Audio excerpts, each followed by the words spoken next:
Welcome to Messy Liberation, the podcast that dives deep into feminism, business, and personal growth. I'm Becky Mollenkamp. And I'm Taina Brown. Get ready for another messy conversation through the eyes of two intersectional feminist coaches. Let's get messy.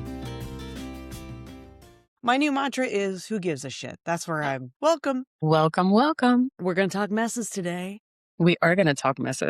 Do you want to go first or do you want me to? We've already talked about mine yesterday, but I'm still in it. So we can talk about it again, or we can do it at the end when we see how much time we have left after yours. You can go, friend. Okay. I love your mug. For anyone who's Thank not you. on YouTube, it's a Golden Girls Betty White from the Golden Girls. It says stay golden.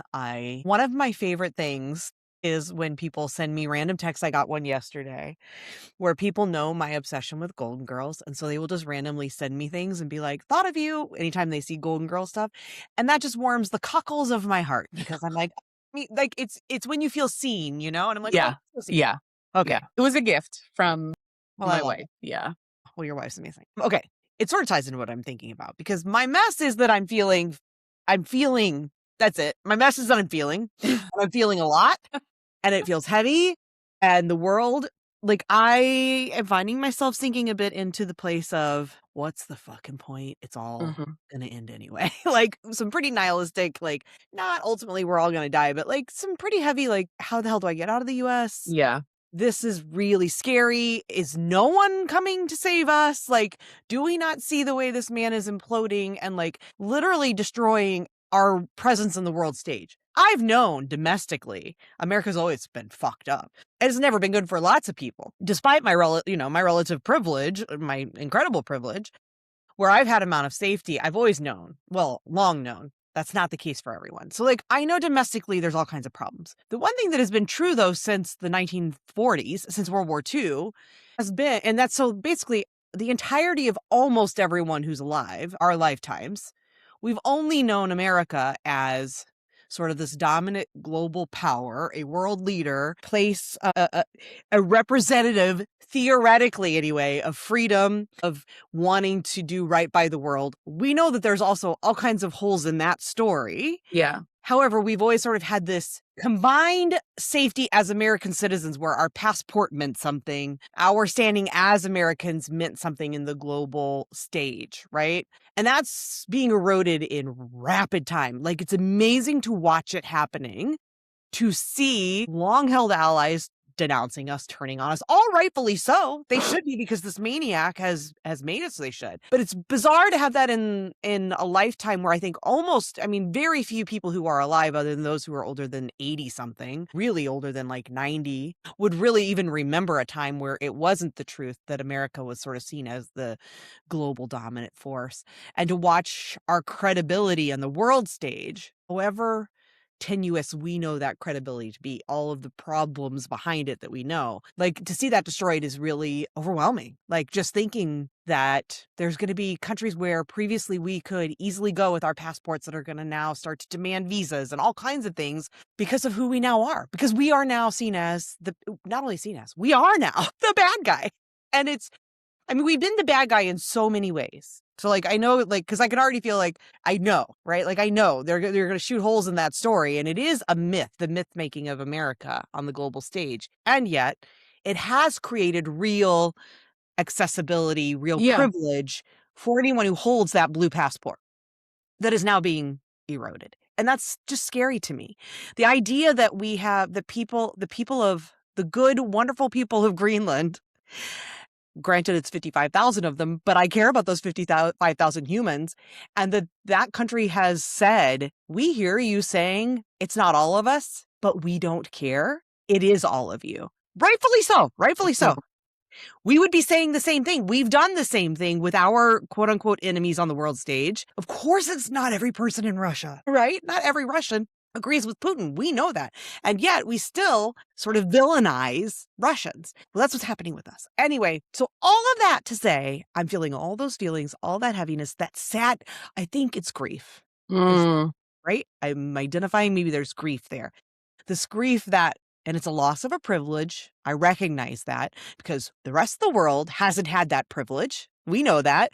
That blue passport privilege, I have seen so much commentary from non-Americans about how little we recognize the privilege that we have had Because of the passport. Yeah. of the passport status, right? So I recognize that it is a privilege, and it's that loss of privilege and what that may end up meaning with the undercurrents of the very real threats of war, of escalation, of weapons that are very frightening, right? Of like a Mhm. maniac being in charge of those things, Yeah. having a young son who is only 8 years away from possible conscription into Mm. military forces where that's Yeah. happening. So just like all of that looming. So it's had me sitting back in the recliner. So you may remember a year ago after inauguration, I fell into a similar situation where I spent a solid 2-3 months sitting in my recliner, finding it hard to work. And I'm there again. And as you pointed out yesterday, I have not had seasonal affective disorder. Maybe I do. Maybe it's seasonal. Or as we said, maybe it's I've developed SAD under this regime. Yeah. Maybe a regime dependent case of SAD, could also be perimenopause. So like all the things. So that's my mess, is that I'm in it and I'm seeing it. I'm catching it. I'm catching it much faster. I do feel like each time I go through these rounds of like whatever the thing is where I start to spiral, I do catch it more quickly. And I've noticed it really quickly into the new year where I'm like, oh, I've really done very little in this Yeah. new year. That's Okay. growth. That's growth, though. To recognize it. So now what, right? And I guess that's the mess of what. And yesterday we talked inside a community about community, and I wanted to report back that after that call, I did post on Threads, hey, I'm looking for a unicorn in St. Louis. Do you exist? And it's sort of outlining the kind of person I'm looking for, somebody who has read Audre Lorde, and I put, i.e., understands intersectionality, right? Because I'm not looking for girl bossy feminist friends. Yeah. Somebody who ideally has kids, only because I'm going to talk about my kid and I don't want you to get bored listening to me talk about my kid. And I can't remember what else, but like ideally self-employed, because I would love to be able to go have co-working coffee dates during the Yeah. day. So somebody who's sort of accessible. I've had 3 women reach out. Oh my gosh, that's amazing. All 3 fell short on one of the things, but they all hit at least a couple of them.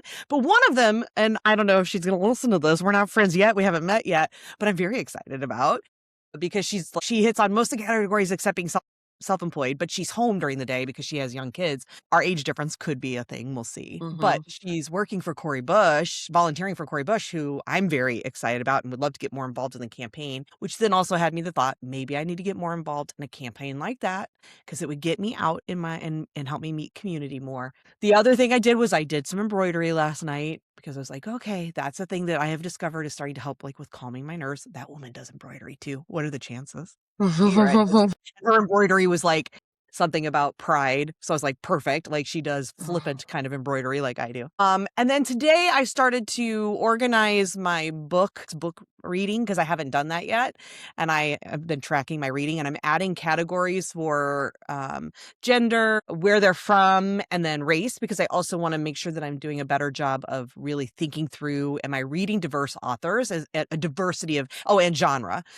Because I also want to challenge myself. I think it was you who sent me the reading challenge too. Was it you?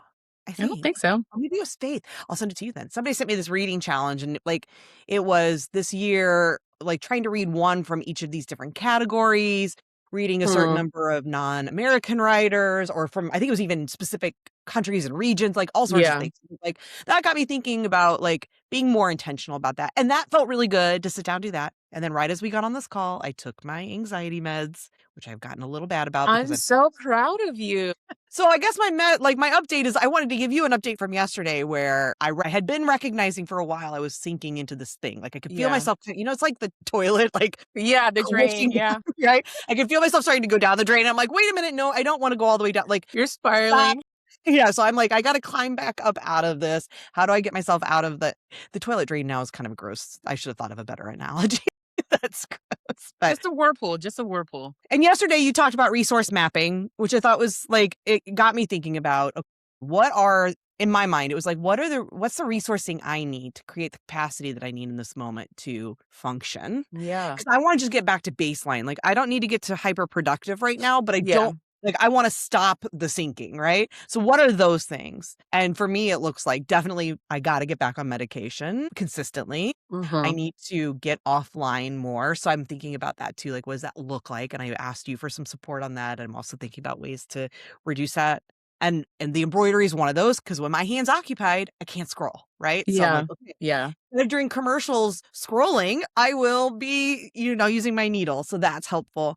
And then trying to think about community and what that looks like. I also set up a coffee date with a woman I had met years ago, and then we re-engaged a couple of months ago, and she had reached out yesterday, like the universe. She reached out yesterday, I think right after the call that we had, and I was like, yes, she was awesome. And she is somebody I could connect with locally. So that was great. So I'm like, okay, I'm gonna set that up. So I'm making progress, but I share, really the whole reason I wanted to share it is I recognize it's fucking intense right now. Like, whether you are confronting for the first time a loss of privilege, if it's a new type, like for me, it's not the first time I'm confronting loss of privilege. It's a new, and to me, it feels like even scarier level of privilege that I feel a loss of. Or even if you've been like, dude, I never had privilege, but I'm still feeling like, like I can still feel the weight of all of these Of everything continued, that's happening. Yeah. right? And what that continues to mean. Because if you've not had any of those privileges and then you're still feeling all of this on top of that, I imagine it's even heavier, right? So wherever you're at on that spectrum, I just want to acknowledge that, like, I think so many of us who have our wits about us at the moment, are mildly educated, are probably feeling it. Like, if you have any awareness, if you're watching the news at all, like Yeah. even if you're hearing it from other people, like you've got to know things are Yeah. pretty Yeah. intense. So I just want you to know, like, I think even people who have decent emotional intelligence, who Yeah. have You're still, decent everybody's skills, feeling it. I don't think, yeah, I don't think where people fall on the political spectrum matters right now. I think everyone is feeling it to some degree. I think it matters a little, but yeah. I mean, I think for that 15, I am happy to say, I think that percentage of people who blindly will follow the orange buffoon no matter what, literally no matter what, those people who are like, yeah, I'd vote for him if he shot I literally witnessed him shooting an innocent baby, right? Like those Yeah. people, I think that number's getting a little smaller, which is Yeah. great. Yeah. Those people, I think they just blissfully go on about their lives, it seems. I mean, You don't think so? You don't think they're blissfully I would tell me they're not. That's great.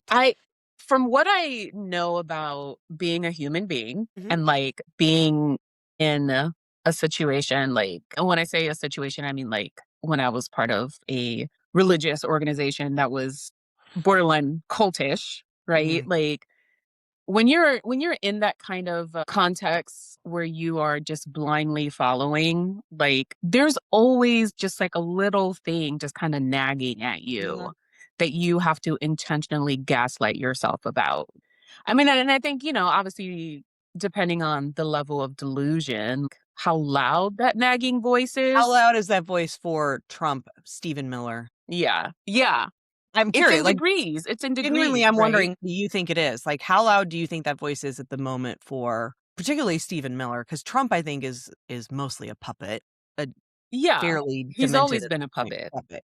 He's always been a I think puppet. he's an additionally demented now puppet. Like, I really think there's dementia happening there, and he seems, so it becomes much easier to control. Yeah. But I'm wondering about the Stephen Millers of the world, the people that actually have their hands up his behind, who are the voice. Like, Yeah. because it's a good challenge. Like, as hard as it is for me, it is a good challenge because I can fall victim in the same way that the Stephen Millers of the world are clearly, they forget about humanity. Like, they lose sight Mhm. of another person's humanity.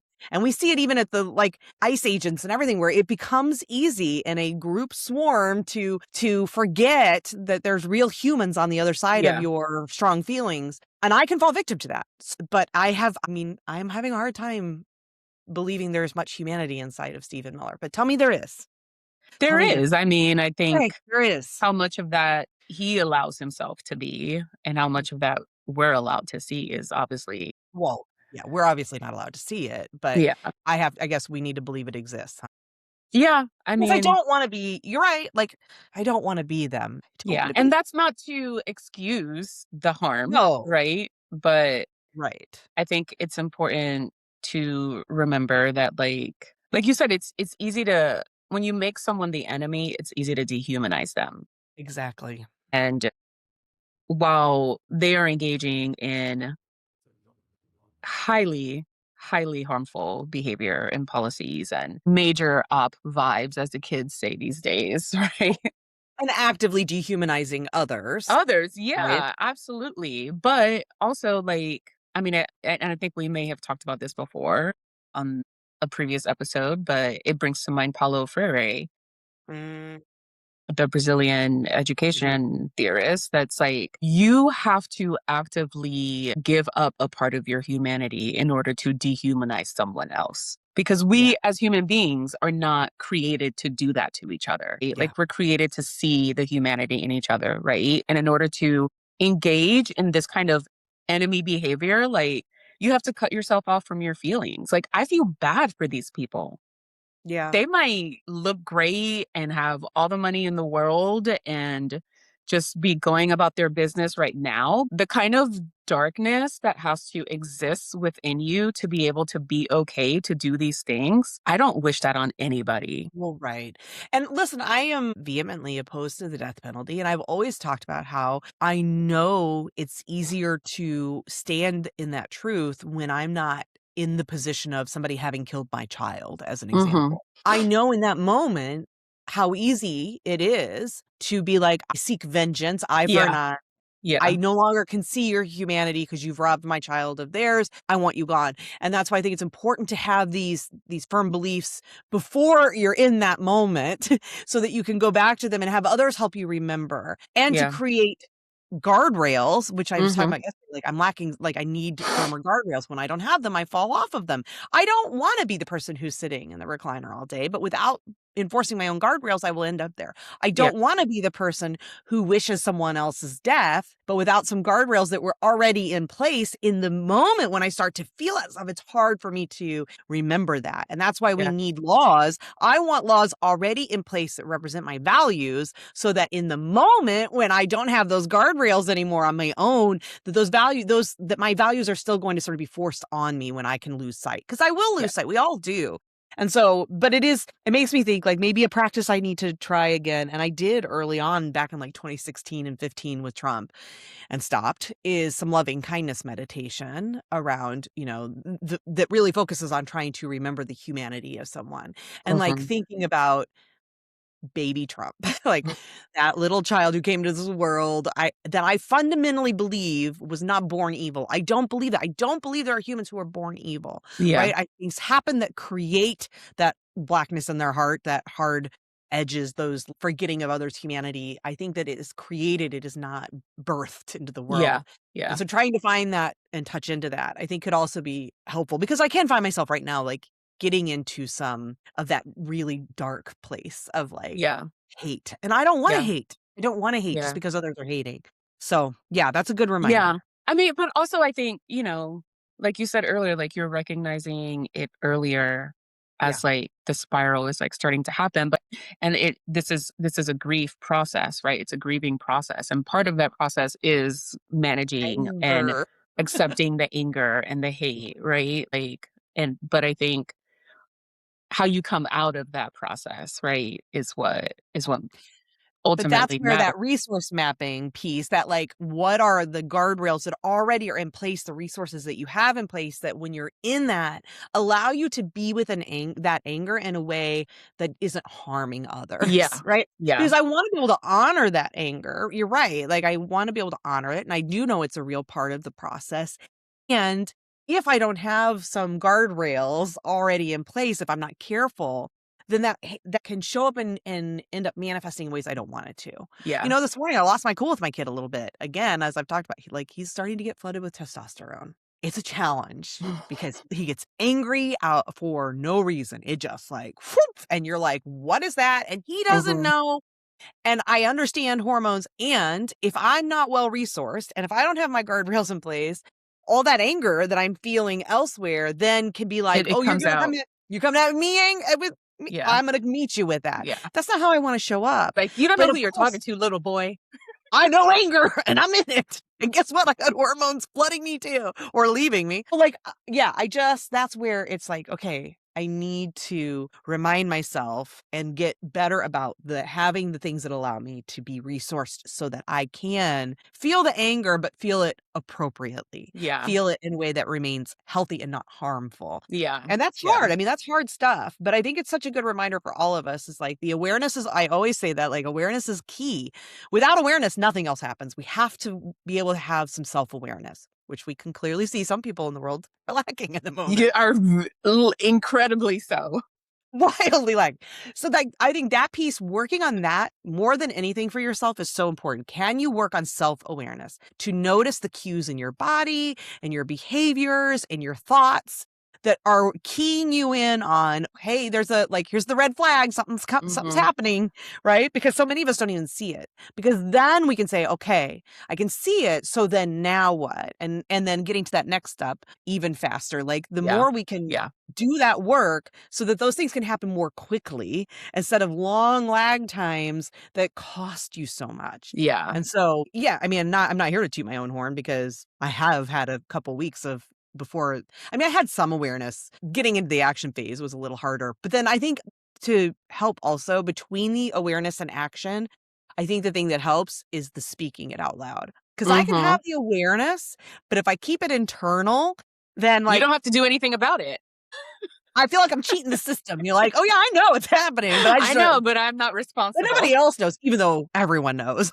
They all know. But speaking it out loud really, I find, helps then prompt me into the action stage. Yeah. Where then I can start to make some meaningful changes. It doesn't mean, and I think this is important too, it doesn't mean overnight, just because I've now talked about it and I'm going to start resourcing, that doesn't mean it goes away, right? Like, I still exist in this world and this stuff is still going to be heavy, probably only going to get heavier.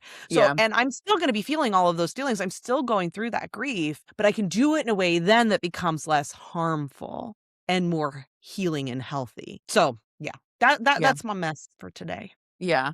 I think, and you were very helpful yesterday. Thank you. You're welcome. I think, when we talk about things like self-awareness, like I always feel like I have to preface it because I have been this person and sometimes still continue to be this person where it's like my sense of self-awareness is biased to make me look better. And so in so many ways, isn't it funny though? Like, there are ways where it's not. Like, I have all of those where issues it's like, around oh my God, I'm the worst person ever. But then or I'm the most hideous looking person ever, or whatever. But there are times where I can convince myself that I'm doing great. Yeah, well, or I totally know it's happening. So like that's huge. And it is, but it's also like until I can move to the next stage. Yeah.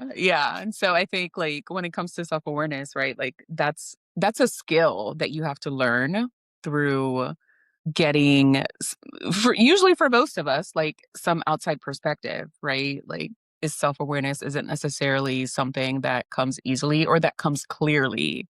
And so for me, like doing my best to maintain like a healthy sense of self-awareness has come through being resourced in different ways, right? So like medication, therapy, talking things out, being in community, right? So it's not just like one avenue that's like helped to create an environment or a context for myself where I can recognize what's happening and then work through it. Like it's had to be multiple support structures to get me to this place. Like it's not something that you just like wake up and be like, oh, I'm going to decide to be self-aware today. It doesn't happen that way. Well, and I think it's also for me, again, like I was saying, noticing, because I could look at just at my thoughts and maybe excuse myself, or I could look at just my behaviors. Like maybe I'm having to inspire like a lot of those thoughts, but I'm still, by all intents and purposes, functioning because I'm, getting the kid to school and I'm getting some work done or whatever. And then how I'm feeling. So like, I think I need to look at all of those, right? To notice and my body is included in that too, how I'm like feeling in my body and also my emotions. Because if I examine all of those, I can start to notice it early, because it may show up in one place and it hasn't yet in the other, right? Often for me, the actions will be one of the last things where I would notice it, right? Like I'm feeling it in my body. I'm not sleeping well, right? I'm noticing in my emotions, like I'm feeling really sad, but I'm still, if anybody looked at me, I'm getting things done. Nothing looks like it's really changed. So I think it's noticing all of those, like cueing in all the time in all those parts of your body to see where there's misalignment or something that doesn't feel right, and not allowing yourself to just use one to excuse yourself from it or to ignore it. So yeah. It when we were talking about anger, like it made me think about Black History Month is coming up, and so I always get like requests to do like workshops for Black History Month, and so and one of the things so it made me think about like some of my workshop content, because like one of the things or the way that I usually like to end is to talk about what what was the civil rights movement about? Like, because a lot of people are just, well, not a lot of people, but, I think sometimes we misunderstand what the motivation is because of the state of the world that we live in. We're like, well, people are angry, so they took to the streets, right? People are angry about things, so they wanted to see change. And yes, that's true, but like, anger can only carry you so far, right? Like movements, any kind of movement, whether it was like the civil rights movement or anything else, like a lot of those spaces were born out of like a hope, right? There was a sense of hopefulness and joy about what could be possible, right? Like, because if you're moving from anger, you're moving around something that's already happened. You're not moving towards a destination. You're not moving towards the future.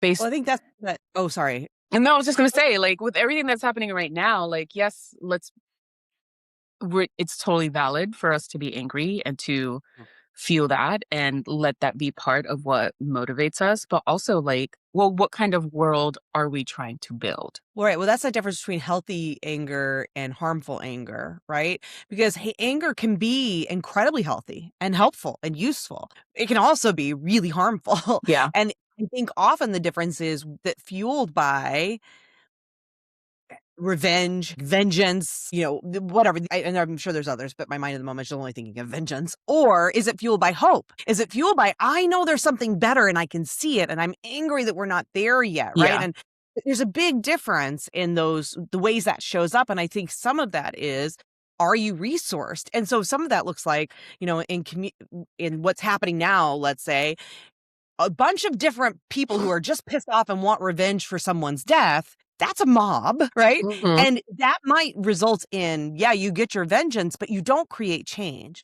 If you have community activists, people who understand community building, who understand actually creating change and what that looks like through movements over time, those are the people who are going to say, we can either do the thing you're saying and go kill the cop, and we all go to prison and nothing changes except our lives now are ruined. Yeah. Or we can fuel this anger by being together instead of us just being a bunch of angry people who are acting independently for the same goal. That's a different thing than a bunch of people acting in concert towards a unified goal, each doing the piece of it that they do well, Yeah. right? Yeah. Create that momentum and so they can support each other through rest so that it can sustain itself. Like those are two very different things. And so I think anger gets a really bad rap for women, especially. Oh, yeah. We learn to be scared of our anger. And I think it's because we don't learn about healthy anger. We just are told all anger is unhealthy. Men learn about anger, but they never understand the difference between healthy and unhealthy. Right. And so they get channeled into a lot of unhealthy anger. What we all need is to figure out, what does healthy anger look like, right, in action? And I think one of those big differences, are you resourced to be able to do that? Yeah. Yeah. We've talked a lot about my thing. I want to make sure we have time for yours. Yeah. But your mess. My mess. Okay. My mess is, so my mom died in December. You know this. I don't did. I know. didn't if you want to share it or not. Yeah. Yeah. And we didn't have a great relationship, like we were partially estranged, fully estranged when I was younger for a few years because it was just really toxic. Like we just couldn't help but be toxic. Thanks to therapy and, things like that, like able to just kind of be in a somewhat healthy-ish relationship with her with very strict boundaries. And we've talked about this like in private, but like there's still like speaking of anger, there's still like a part of me that's like angry about, not about like necessarily my growing up and all the tumultuous history of my childhood. But so when she passed, she was a part of a church down in Florida. And Is it the same church that you grew up in, or no, this is change? a different church. Yeah, the church I grew up in Florida was like a Hispanic church. And then the church that was like cultish, that I was like heavily involved in when I was like in my early 20s, was in Atlanta. Yeah, this church that my mom went to in Florida is mostly white, older people. Is it evangelical? It is. It's an Assemblies of God church. If you know anything about Don't. church denominations, that tells you a lot. But if you don't know anything about church denominations, it's spirit-filled, evangelical. Homosexuality is a sin. Any kind of non-hetero relationships are a sin. Anyway, so yeah, so like for anyone who didn't hear earlier, Taina mentioned her wife. wife, So yes. yeah, Yes. I can see where that might cause strain. Yeah. So, but it's like these like older white people in her church like knew this version of her that I just didn't know. And I don't know if I'll never know like if that version of her was like fake or if it was just an evolution of just how she grew as a person and like who she really was at the end of her life. Like I'll never know like how authentic that version of her is.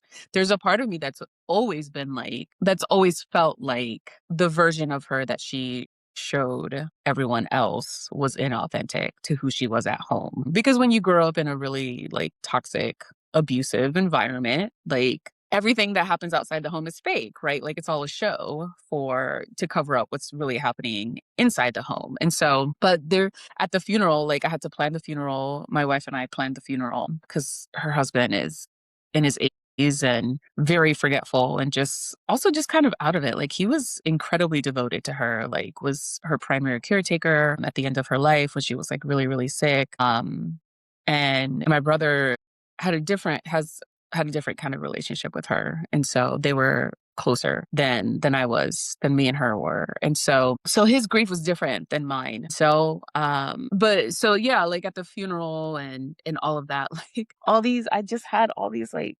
gray-haired, sweet little old ladies, well-meaning, well-intentioned, probably Trump voters, because it's Florida, saying things to me like, oh, your mom, she was so amazing, but you're her daughter, or Right. Things that don't match your experience. It's like gaslighting kind of a feeling. yeah, without Yeah. them understanding that that's what's happening, Right. and It was so gaslighting lacking the intentionality of gaslighting or the yes. maliciousness of gaslighting. Yes. Yeah. Yeah. And so like a part of me was like, are we fucking talking about the same person?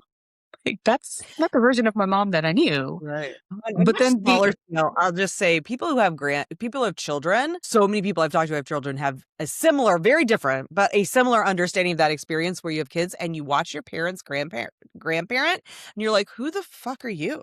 Like, that's yeah. not the parent I had. Where were you when I was a kid? But why, like, and I do believe there is growth, right? Like, so there is that potential. I'm not saying that's the case with your mom at all, but like, there is that potential that it's almost this chance for a second act, a do-over, a make good. You're kind of like, hey, yo, I'm still here. You can make good with me instead. But like, so to some degree, I do think I hope we all evolve and grow over a lifetime.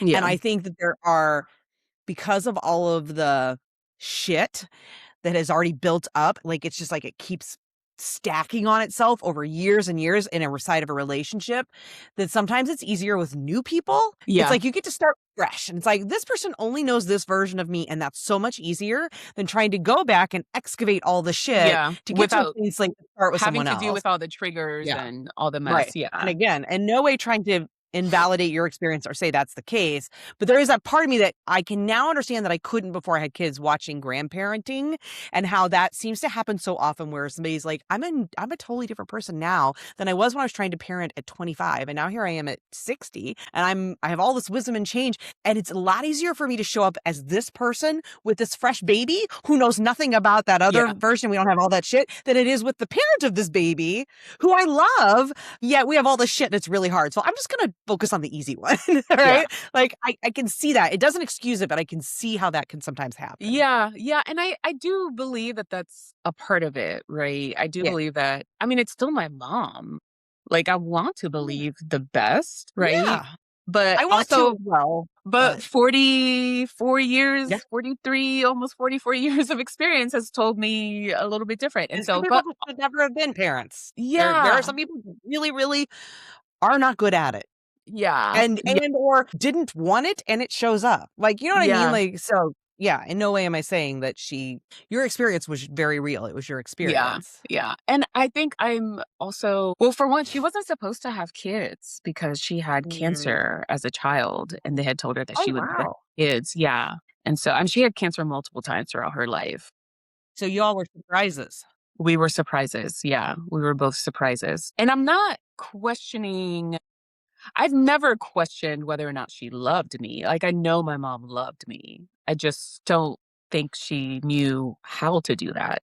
You know what I mean? Like, I don't think she was resourced to be able to Oh my God. And Taina, I could be a speak for healthy days parent. about that. Just as a parent now, and as a very privileged, abundantly privileged parent who didn't have a kid until I was 40. So by then I had the blessings of years, decades of wisdom, of experience, of having already done all of the parts of life that you want, the fun stuff and all of it, being at a place in in my career and in my life and in relationship and settled and having a home. And I couldn't have more privilege to go into parenting. And I can still tell you, I feel under fucking resourced every day. And I only have one, and he's a good kid, right? And it is the hardest job. And I used to not believe that when I didn't have kids. I'll be honest. I would be like, yeah, I know it's hard, but it's not that bad. And you chose it. But I really used to have all sorts of these thoughts when I wasn't a parent. And it is relentless, is the only thing I can say to describe parent. It's relentless. It is there is no break. It does not stop. Yeah. It is 24/7 constant job, whether you're actually actively involved with the child or not. It is always here clicking of how do I keep them safe? How do I keep them healthy? How do I help them learn and grow and be good humans? And it is just fucking hard. And you feel like there is no support systems other than what you are able to create for yourself. Yeah. And I have a lot of privilege. We can create support systems. People who don't, I can't. I look at my mom now and I think, being a single mom with 2 kids, one with deep special needs, I don't know how people do it. That does, again, none of that to excuse your mom, right? And resourcing is real, man. That is real. Yeah. Yeah. And she also just had a hard life herself. And towards the last few years of her life was just really sick all the time. Now, then that also, I just want to, for points on your side, not that we're pointing here, but I do want to say that becomes a, not burden. That's a hard word. But it becomes it It's a takes weight away on your side, right? Yeah, it's a weight. For you, as our parents age, that becomes a further way that you are not resourced. And, you also have all sorts of issues with your own health and other things as well that take away your resourcing. And so when both of you are coming into the relationship under-resourced, because I think about that in a relationship with my partner. When we are both coming at it under-resourced for whatever reason, very little good comes from our interactions in those moments. Yeah. Yeah, it usually leads to fights. Yeah. The unhealthy anger we talked about earlier. Right. Yeah. And so when you're both showing, it's one thing if one of you is under-resourced inside of a relationship. That's still hard. But at least the other one, I think, with my son this morning, we both were angry. That didn't result in a good interaction. Now, if I could have kept my cool in that moment and he could have just had his anger, that interaction could have looked very different. If we were both feeling if only one of us was resourced, because then I can kind of take some of that extra weight of the moment. But when you're both coming into it under-resourced, it's very little good can come. And if that's sustained, right, where you're both coming into it under-resourced over time and time, and one of you is supposed to be the adult, so you should be the one who's able to function more resourced even when you're not, that's just a recipe for unhappiness. Yeah. Which is why I had such strict boundaries around my relationship with her. Whenever we would only visit once or twice a year. And we would not spend more than 4 or 5 days at a time. That's a long time. Yeah. And that was pushing it. That was I bet. it. Yeah. That was pushing it. Did you have off-boundary subjects and things, or out of would you avoid certain topics? I would assume maybe around politics or church or those things, or was that? Yeah. Yeah. I think there was just a quiet understanding that we just don't bring those things up. But when I was younger and I would go visit, she would always try to take me to church with her and stuff. And it would just be I guess I'll go, but I'm not going to be happy about it, because it's one of those things where it's pick and choose your battles. I felt every time I was down there, I had to pick and choose my battles and whatnot. And a part of me is happy she's gone. Not because not because I didn't love my mom, but she had a really hard life and she was suffering really, really badly towards the end of her life. And we knew, that the end was not far off. We didn't expect it to be 2 days before Christmas, but we knew she probably wasn't. If she made it to 2026, it wouldn't be long after that she would probably pass. So deciding to take her off life support felt like restoring some dignity to her in a way. And I think at the end of the day, regardless of how weird and angry, like, it sometimes makes me feel just thinking about how, like, these people in her church got to see a side of her that she never really showed me. And that's a choice that she made, obviously, right? No. There's also a part of me that's like, well, at least somebody got to see that side of her. Like, at least maybe That's she just like the felt like, loving kindness part of you. yeah, like, I'm like, maybe that's where she felt safe enough to show that side of her. I can't fully blame her for not feeling safe around me because of the history and the It could be nature a of our both and too, relationship. couldn't it? It could be a both and where you can see Yeah. reasons why, maybe not, and also because I do want to just honor inside of when I'm equating it to when I was equating it to a marital relationship. I want to be really clear. The better representation would have been with my child because that is not a horizontal relationship. A parent-child relationship is a vertical relationship. Yeah. There is a power dynamic that's always at play, and I don't care how old you are.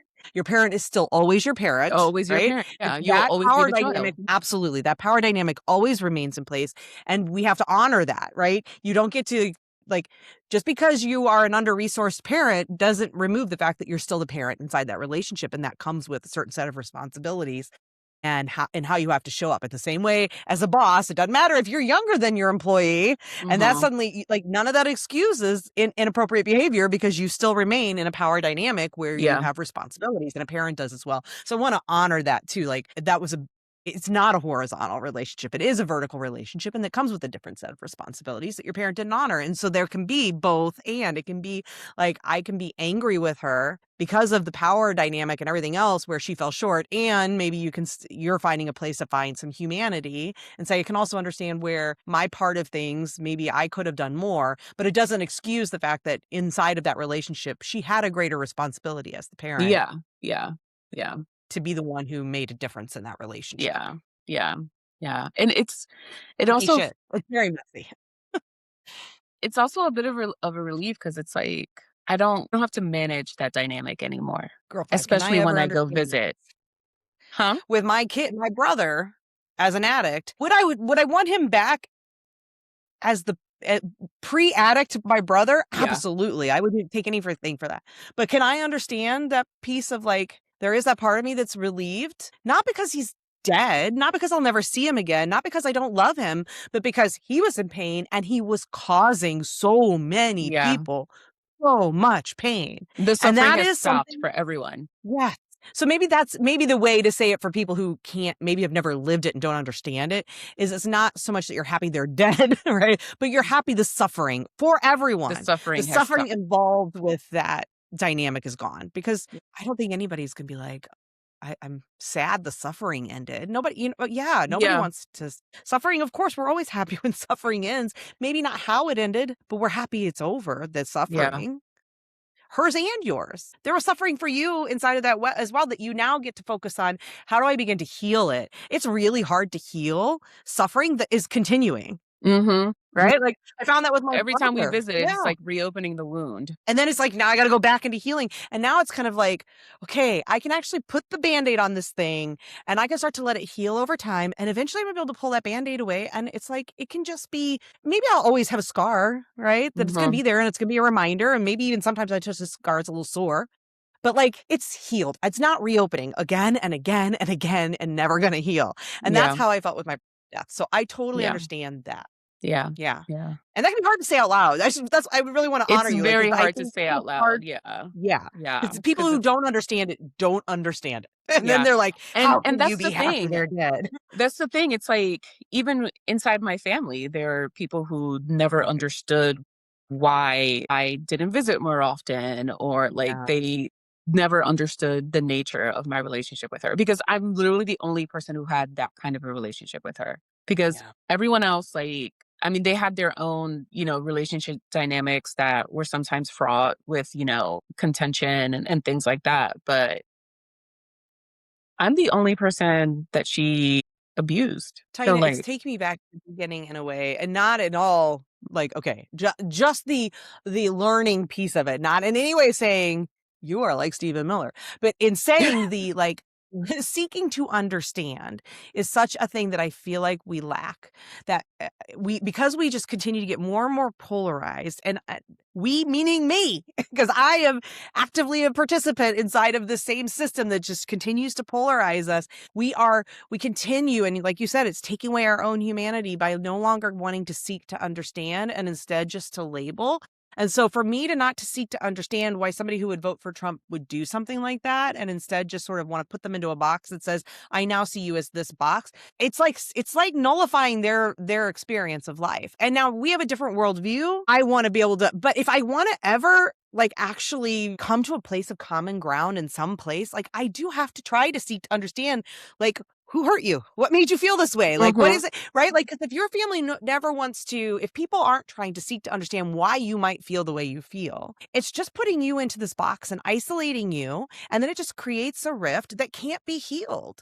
And like, if Stephen Miller's a bad example, but like a Trump voting grandma who like we said yesterday, like if I go to this embroidery club, the hypothetical embroidery club, and it's a bunch of old Trump voting ladies, like I could be missing out on some older women who could hold me, who could bake me goods, like who know how to grandmother in that loving way, because I'm putting them into this box instead of seeking to understand what was it that made you vote for Trump, right? And maybe I learned that like they have a basic lack of understanding of what he stands for. And if somebody had taken the time to, in a loving way, educate versus just yell, maybe that would have made a difference. Maybe they had one experience where their grandchild was murdered by a Venezuelan or whatever, right? Yeah. And I can come to a place of some understanding and be able to like discuss that in that way. We talked earlier about how I would feel if my child were murdered, and yet I want my values to remain in place about caring about humanity, whatever. Those conversations just don't happen because we don't seek to understand. I don't seek to understand. I want to be really clear that I am speaking to myself, not just as if I am above that, because I'm not. I'm as guilty as anyone in this world that we live in now. And I think it is the systems that are wanting to do that to us, right? Oh, so, yeah. They're designed to polarize us. They're designed to cause rifts. Failing. Yeah. It's because who benefits from this climate, right? The politicians. Not us. It's not us that are in it. It's the billionaires at the top who are like, ooh, if I just continue to have them, like I just make them fight amongst themselves, they don't notice me up here continuing to siphon more and more of the wealth, right? Yeah. And that's exactly what's happening. Yeah. I mean, and that's what they did, decades, generations ago with like lower class, poverty stricken whites, right? Like they were like, oh, you should focus on your race, not your wealth. So we can just continue to extract.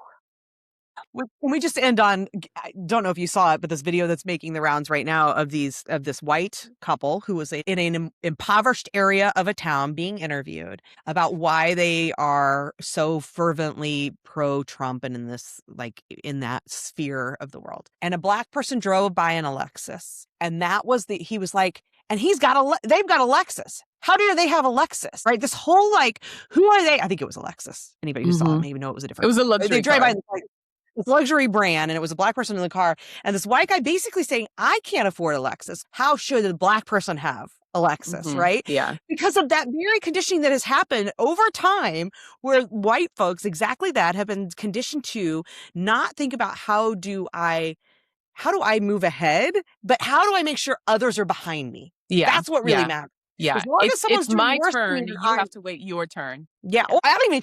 Even worse, I don't even give a shit if you get a turn. Because as long as you're suffering, that means I'm at least doing better than someone else. Versus saying, wait a minute, you mean that guy up there who's now closing in on $1 trillion of wealth? He's not helping either of us, right? Like us focusing on each other is keeping us from noticing him and the near trillion. In our lifetimes, it's going to be real soon. Yeah. There's going to be a single human on earth with $1 trillion.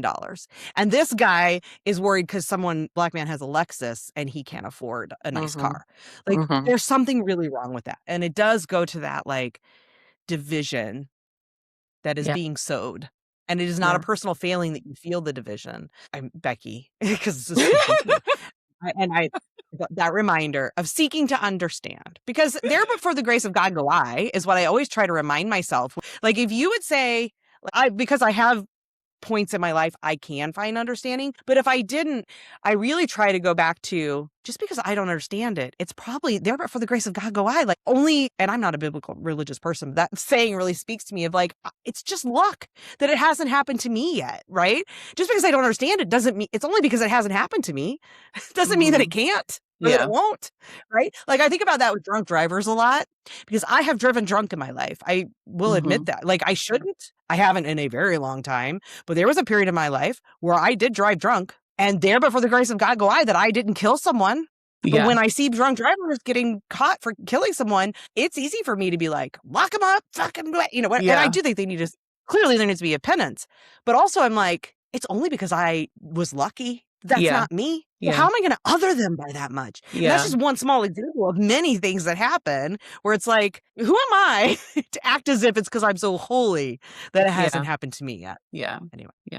Last closing thought from me is, you think, maybe we talked about this yesterday. Have you seen the trailer for the Melania movie? I have not, which is great. However, it is showing around town here, I think, because I've seen it on, I went on Fandango or something the other day to look for a movie for my child and I to go see. And I saw the Melania movie. I was like, are you effing kidding me? I think it's at one of the theaters locally. So no, I've not seen it, but I do know it's showing. But my favorite thing is right now, the last I had read is that it's selling an average of 10 seats per theater. Not per showing, per theater that's showing. Like, they're basically nobody's watching it. Yeah. And I've seen the movie posters defaced and all of it. See, I was trying to sit in my loving kindness, Taina. But now I'm like giddy about it. Well, I bring it up because it kind of feels like they're trying to like relate to white conservative women again. Like they're trying to like rope them back in after all the shit that they've pulled to alienate them. Did you see that Usha Vance has announced a pregnancy yesterday? Very interesting timing. Didn't know you could get pregnant from a couch. But anyway, as some people have said, that, but yeah, it feels all very like Donald Trump's having a real hard time here. Nobody likes what's going on. Let's throw a pregnancy in the White House out to see if that makes people, or let's put this movie out about Melania and make her seem really amazing. I don't think it's working. I think people see through that. I do think they're trying really hard. I mean, when Melania, if I want to get to my loving kindness, she was, I believe, allegedly, so I don't get sued, very much a victim of the Epstein thing as well. Like, I mean, I look at her and all I see in many ways is all these other poor women I have seen who were children who have been, she just happened to unfortunately then follow through and end up getting married. And I think she's getting paid out of it. And there's this part of me that's like, oh, I'm sure she's doing okay. Fine. But does that make up for the stories I've heard about what's happened with these women through the Epstein ring? No. And so I can find some loving kindness there. Like, I'm not going to see her movie. No, I forgot what we were watching, but like the trailer came on like over the weekend. I think it was while we were doing like True Crime Friday. Oh, hell no. The trailer came on and I was like, who the hell asked for this? Nobody's asked for this. No. I said, I think Melania is the only one who asked for it. I don't even know if Melania did. I feel like, I have no idea. It'd be interesting to find out, like, if we would ever find out the truth of why the movie happened. I don't know if it is like a part of her, because I'm sure there's a contract there on the demands that she's gotten for the second term, because I don't think she was all. I mean, let's not forget the jacket. I don't care, do you? Like, she doesn't care. Yeah. She doesn't want to be in this job. She doesn't see it as a job other than enduring that man. Yeah. And what did she get out of it? Which and is a job in and of itself. I mean, I wouldn't want that job for any amount of money in the world. So I guess more per hour to her. She should get paid all the money she can get. But yeah, anyway, the biggest problem I see in all of it is she is very much responsible for raising what looks to be yet another generation of this. And that's pretty unforgivable for me. Yeah. Barron seems to be falling very much in the. Yeah. She is both a victim and a perpetrator. As is, can I just.